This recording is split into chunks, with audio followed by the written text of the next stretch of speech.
White flag, Carmers is the last one. That off. 7 over the mile 5, the Irish Stallion Farms EBF Yeats Stakes.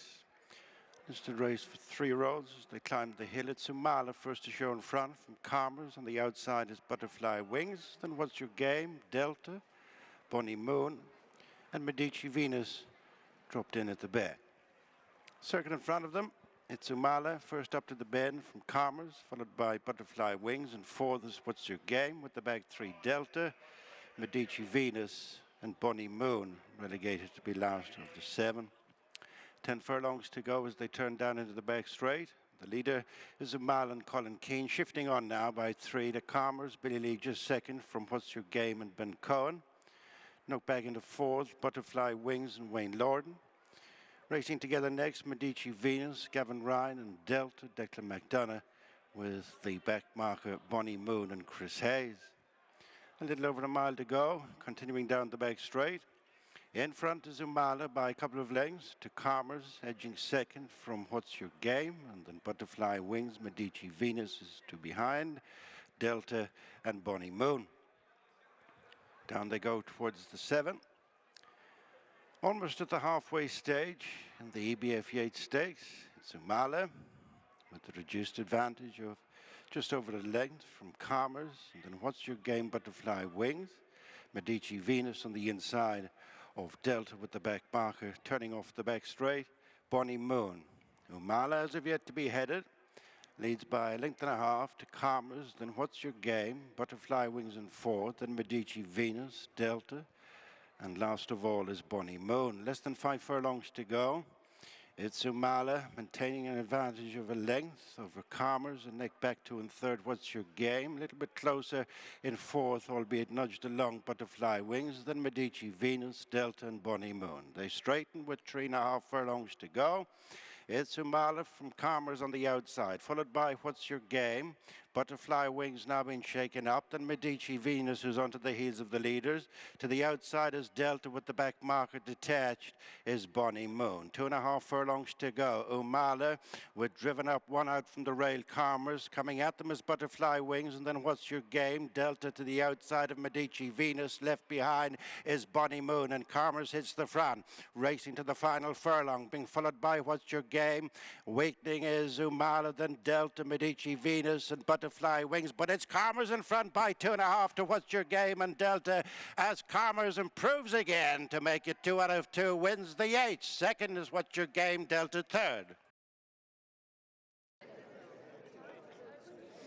Been a very productive 8 days for our winner of our list race here today, Carmers, of course, who won at Ballinrobe last Friday night. 8 days later, he wins the listed company here in the Yeats Stakes for trainer Paddy Twomey. Owner Fiona Carmichael as well is here today. Good performance, well done.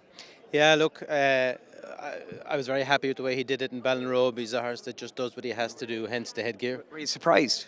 I thought he'd run a good race, and, you know, I thought he'd finish the race well. Did I think he'd win? I thought he'd be in the 3, but he surprised me maybe just how well he won at the line. He won comfortable, and Donna said he had to go out down the back stretch to pull him up. Came home, licked the pot, rode out this week, didn't care, and I said to Billy, I'm going to put him in the 8, see what happens. And as the week went on, it became clear that he was ready to go again.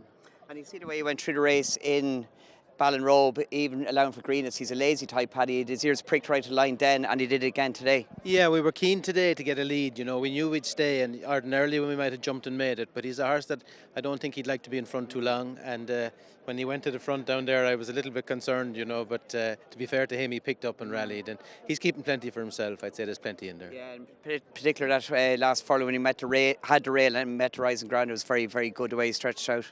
Yeah, look, he has ability, but as I say, he's a bit like the trainer. He does what he has to do.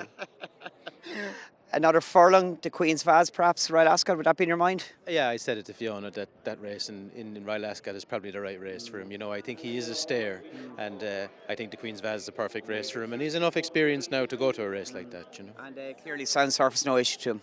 No, I'd say sound surface, no problem. And he's a well-bred horse, you know. Mare is a Sea to Stars sister of Together Forever, Forever Together, so it's City of Try close up. He's well-bred.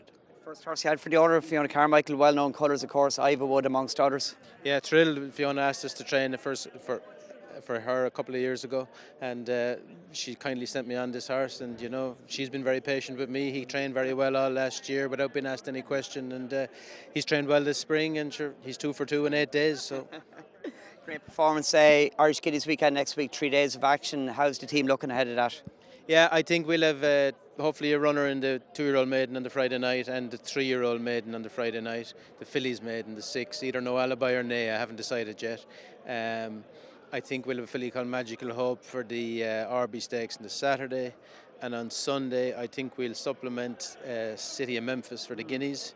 I think we'll run Deep One in the Gold Cup. I think we'll run One Look in the Landwade Stakes, and I think we'll run a 2-year-old in the maiden. So hopefully a busy weekend. Of course, the one that you mentioned that could be supplemented won really well in debut at Cork recently.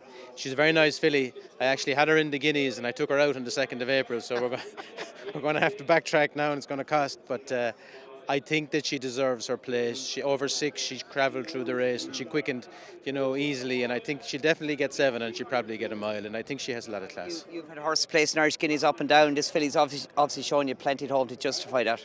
Yeah, she has a lot of class and she's come out of the race in Cork very well, and look, I think that she can be competitive in a race. One Looks Form got a boost, of course. She won the Cork recently, got a good boost during the week. Yeah, the filly won the Naas Oaks Trial and the other filly won the Musadora, so, and I think the English filly of Carl Burks ran very well in Goodwood, so form looks good. You know, I'm sure it'll be an excellent race, but she's ready to step up again. Great stuff. Well done today. Look forward to seeing the Cork next week. Thanks very much. Well, the market only want to know one horse that's been justified. 2 wins in 8 days for Carmers, going from a Ballinrobe maiden to win a list race here at Navan. He wins the Yeats Stakes in gritty style under strong pressure. Billy Lee had him from 2.5 furlongs out, but when he met the rising ground, he's extended headgear on again today. He looks like he does the bare minimum, but he's well bred and he's enjoyed a more conventional track, having learned plenty when winning at Ballinrobe last week, where both the winner and the second had a good level of experience are ahead of him. He did well to win then, and he's done well to win again. And he's produced a good effort here today.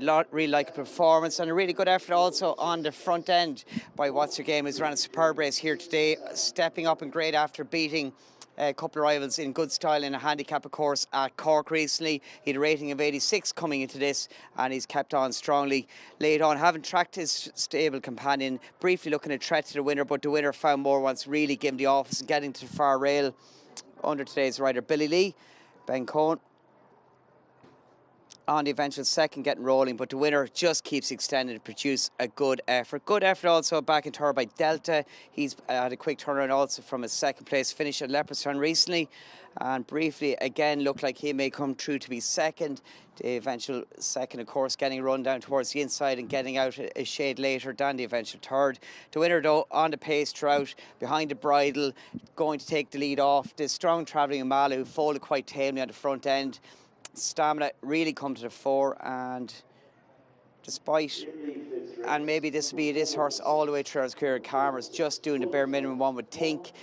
Ear half pricked again near the line, but he extends to win in good fashion. Done a lot in a short space of time. A lot to like about this effort. Time will tell how good a race this was, but at this stage Carmers is on an upward trajectory, and he looks like a horse to follow in the staying ranks. The further he goes, one would think the better it be. There's the years going forward.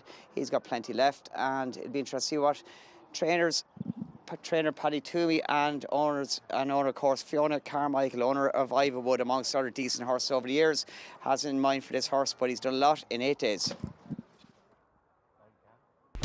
Watch live racing now on racingtv.com.